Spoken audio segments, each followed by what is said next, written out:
కామారెడ్డి పట్టణంలో సైబర్ మోసాలు రోజురోజుకు పెరిగిపోతున్నాయి. ఇందులో భాగంగా మరొక మోసం వెలుగులోకి వచ్చింది. పట్టణంలోని స్నేహపురి కాలనీకి చెందిన నసీరుద్దీన్ కు అమెజాన్ పేరిట ఉద్యోగం ఇస్తామని ఫేక్ కాల్ వచ్చింది. మొదటగా 650 రూపాయలు చెల్లించి ఐడి తీసుకోవాలని కోరగా అతను ఐడిని తీసుకున్నాడు.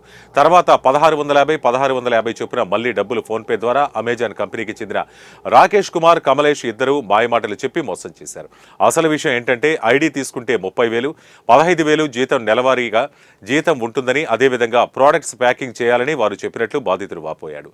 మేము వస్తున్నాం, మళ్లీ తిరిగి 2,750 రూపాయలు పంపాలని, 15 కిలోమీటర్ల దూరంలో కామారెడ్డిలో ఉన్నామని చెప్పగా నాసీరుద్దీన్ ఒక్కసారి జాగ్రత్తపడి సైబర్ పోలీసులకు ఫిర్యాదు చేశాడు.